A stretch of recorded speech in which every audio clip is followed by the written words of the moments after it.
Lost in Transportation, un podcast sur les usages de la mobilité, présenté par Nicolas Louvet et toute l'équipe citée.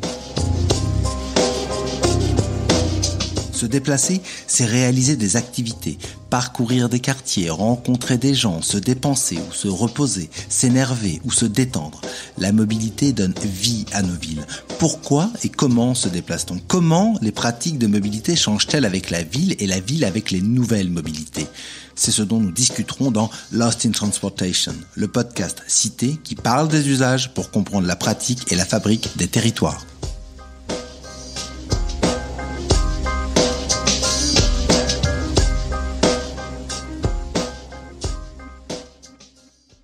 Trop de pollution, trop de congestion, trop d'émissions, la voiture n'a pas bonne presse. Mais le problème est-il la voiture en elle-même ou la manière dont on s'en sert ? Est-il possible d'en faire un usage plus rationnel ? C'est le parti pris de l'autopartage, partager les voitures pour en réduire les coûts et les nuisances. Et pour le comprendre, nous vous proposons une nouvelle série de Lost in Transportation en 4 épisodes. Le premier épisode traitera des usages de l'autopartage. Quels sont les différents types d'autopartage qu'ils pratiquent, où et pour quelles raisons. Dans le second épisode, nous explorerons les impacts de l'autopartage sur la possession privée de voitures par les ménages.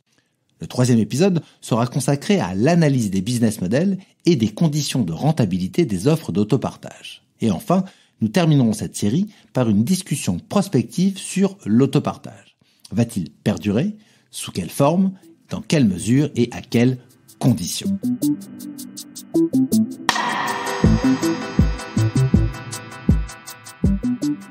Autopartage, épisode 1. Virage ou mirage automobile ? Évoquer l'autopartage, c'est d'abord en creux parler de l'automobilité telle qu'elle est pratiquée par la plupart des individus. Et le moins que l'on puisse dire, c'est que l'usage de la voiture est loin d'être optimisé. Dans le système que nous connaissons aujourd'hui, ce sont les ménages qui assument l'intégralité des coûts de l'automobile, à la fois les coûts fixes, c'est-à-dire l'achat, et les coûts variables, à savoir le carburant, l'entretien, etc. Or, on estime qu'une voiture n'est utilisée que 5% du temps. Donc, les ménages paient très cher un véhicule qu'ils utilisent finalement très peu.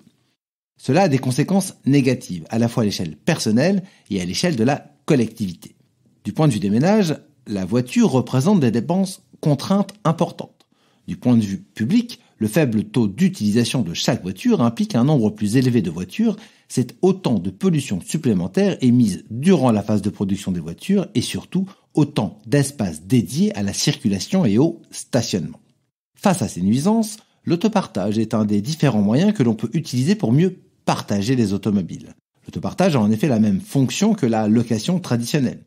Il s'agit de passer de la voiture comme bien privé sous-utilisé à une voiture conçue comme un bien-service partageable entre plusieurs individus, au-delà de la sphère du ménage avec une idée fondamentale, faire davantage rouler chaque voiture, c'est avoir besoin au final de moins de voitures. L'autopartage serait ainsi un allié des politiques de rééquilibrage de l'espace public qui ont aujourd'hui le vent en poupe dans les centres urbains. En théorie donc, l'autopartage, c'est tous les avantages de la voiture sans les inconvénients. Pourtant, l'autopartage demeure une pratique très marginale. Pour en parler avec moi, Adrien Bajol, chargé d'études chez Cité. Le premier constat qui saute aux yeux lorsque l'on parle d'autopartage, c'est que malgré ses avantages évidents, il touche encore un très faible public. On estime que les solutions d'autopartage à destination des particuliers regroupent dans le monde entier environ 15 millions de membres, partageant environ 157 000 voitures. Sur le milliard de véhicules en circulation à l'échelle globale, c'est très très faible, même si l'autopartage se développe très bien dans certaines villes. On pense ici notamment à la ville de Moscou, qui possède une flotte très importante de plus de 30 000 véhicules en partage. Mais il s'agit là de niches particulières. En France, on compte moins de 100 000 utilisateurs actifs, soit moins de 2 personnes sur 1000 en âge de conduire. Une fois ce premier constat établi, il faut distinguer plusieurs segments d'autopartage. Parce que l'autopartage regroupe une grande diversité de pratiques. L'ex-Autolib, à Paris, par exemple, qui proposait de petites voitures électriques stationnées sur une station, c'est de l'autopartage. Mais Drivey, devenu maintenant Getaround, et qui met en relation des particuliers pour partager leurs voitures, c'est aussi de l'autopartage. C'est vrai, l'autopartage regroupe des pratiques diverses, ce qui ne facilite pas la clarté. Le mot même d'autopartage n'est pas très parlant. Pour y voir plus clair, on distingue d'abord 2 types de modèles économiques. Certains services sont dits en B2C, c'est-à-dire que le service est fourni par une entreprise à destination de particuliers. D'autres, au contraire, sont en peer-to-peer, c'est-à-dire que le service fonctionne entre particuliers.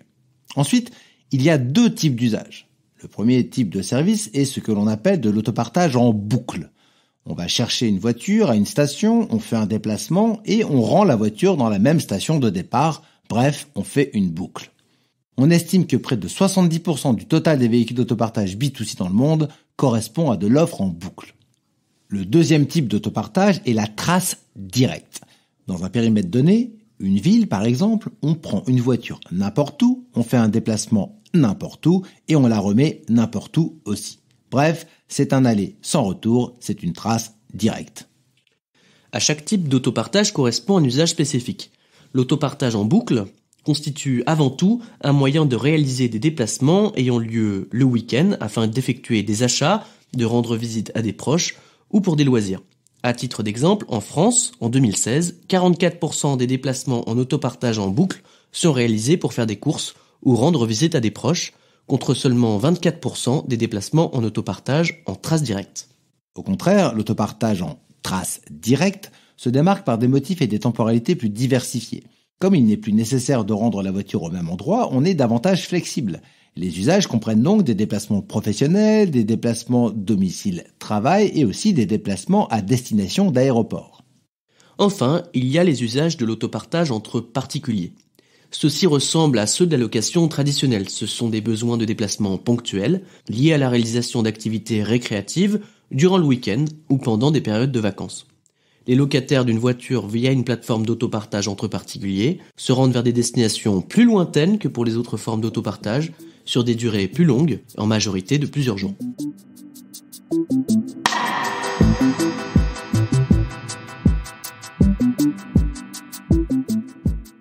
Les usages de l'autopartage étant très diversifiés, ils impliquent des profils d'utilisateurs également très différents. D'une manière générale, l'autopartage en B2C est une activité dont la première cible reste les urbains. C'est une question d'offre et de demande. Les premiers usagers de l'autopartage en B2C sont des personnes qui ont moins de voitures. Les personnes qui ont moins de voitures sont aussi celles qui peuvent se déplacer le plus facilement sans voiture. Celles qui peuvent se déplacer le plus facilement sans voiture disposent de la meilleure offre de transport collectif. La meilleure offre de transport collectif se situe dans les centres urbains, donc les principaux usagers de l'autopartage habitent dans les centres urbains. CQFD. Les usagers de l'autopartage en B2C ressemblent donc aux urbains en général. Ils sont plus diplômés, plus souvent en situation d'emploi, vivant dans des ménages plus restreints, plus souvent formés d'un couple sans enfants et de personnes seules, et plus aisés, comparés à la population générale de leur pays. Ils ont également des pratiques de mobilité particulières. Selon les résultats des enquêtes nationales autopartage réalisées par Cité, en France, les usagers de l'autopartage sont particulièrement enclins à marcher ou à faire du vélo de manière quotidienne, puisqu'un tiers des usagers de l'autopartage ont recours à ces modes actifs tous les jours ou presque.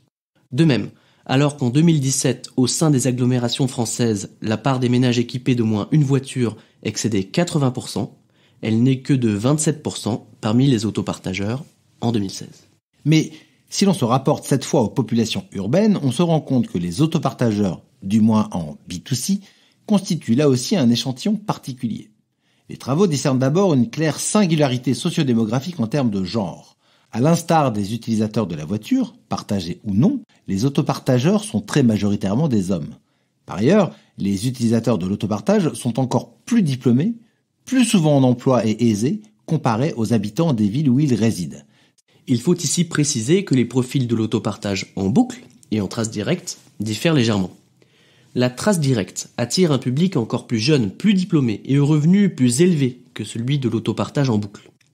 Ces utilisateurs particuliers ressemblent alors à ceux d'autres services de mobilité en free-floating que l'on a vu émerger ces dernières années, qu'il s'agisse de vélos, de scooters, de trottinettes ou donc de voitures. À Paris par exemple, il faut débourser environ 40 centimes d'euros du kilomètre pour effectuer un trajet en autopartage en trace directe. Si l'on ajoute au temps de circulation le temps nécessaire pour trouver une place de stationnement, on se retrouve vite avec des trajets de l'ordre d'une dizaine d'euros pour des distances relativement courtes, pas forcément à la portée de toutes les bourses.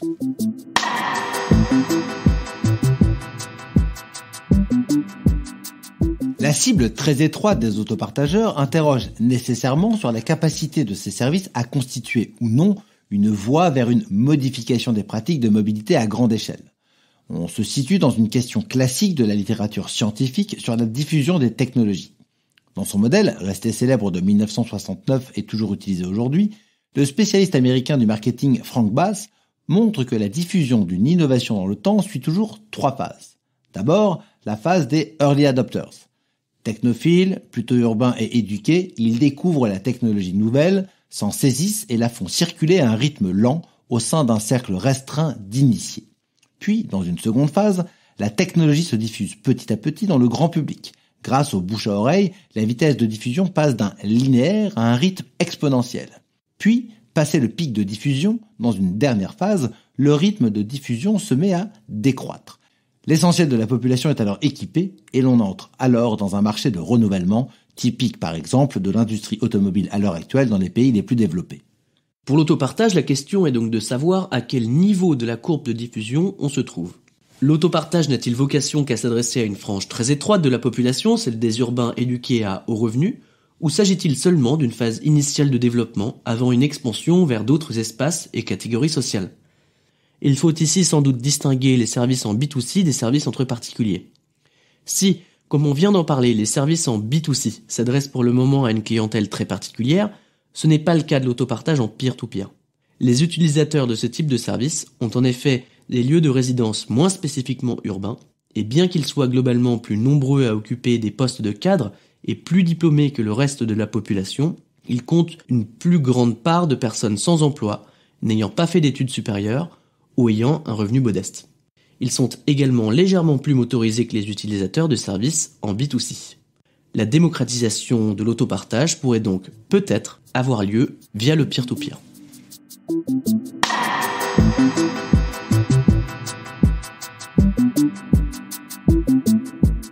Et pourquoi pratique-t-on l'autopartage ? Est-ce pour des raisons écologiques, pratiques, économiques ? Eh bien, pour tout cela à la fois en réalité. La décision de s'inscrire à un système d'autopartage découle d'une conjonction complexe de motivations d'ordre utilitaire et de facteurs d'avantage liés aux convictions ainsi qu'au mode de vie. Mais, quel que soit le type de système considéré, l'adoption de l'autopartage découle davantage de considérations pragmatiques que de convictions personnelles liées à l'écologie. D'après les recherches que Cité a menées en France, c'est clairement la motivation économique qui prédomine. L'autopartage est vu comme un moyen d'éviter les coûts liés à la détention d'une automobile, à la fois chez les utilisateurs de services en B2C et entre particuliers. Outre la perspective de réaliser des économies, les autopartageurs valorisent aussi l'aspect pratique des services, en particulier la flexibilité horaire et la possibilité de disposer d'un véhicule et donc d'une capacité de transport. Il y a aussi des raisons plus conjoncturelles. Ainsi, la nécessité de remplacer un véhicule personnel peut constituer un événement déclencheur de l'inscription. Cela était le cas pour près d'un tiers des utilisateurs de l'autopartage en B2C. Si les vertus environnementales de l'autopartage sont reconnues, elles apparaissent plutôt comme une motivation de second rang ou comme une externalité positive qu'un déterminant à l'adoption de ce mode de déplacement, et ce, quel que soit le type d'autopartage. Par ailleurs, les utilisateurs de ces services cultivent une image plus positive du progrès technique et de la technologie que le reste de la population, une attitude ouverte vis-à-vis des innovations que l'on retrouve aussi chez les utilisateurs de vélos, scooters et autres trottinettes en free-floating. Si les types et les usages de l'autopartage sont protéiformes, il y a une volonté collective à les mettre en valeur en tant que solution pour la démotorisation. Pour autant, qui dit autopartage ne dit pas démotorisation systématique. L'impact de l'autopartage sur la démotorisation, un enjeu que nous appréhenderons dans le prochain épisode de notre série consacrée à l'autopartage.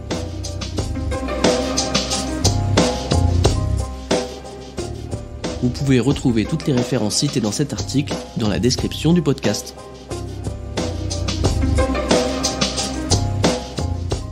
On se retrouve dans un mois pour un nouvel épisode de Lost in Transportation. D'ici là, n'hésitez pas à nous rendre visite sur notre blog. À bientôt!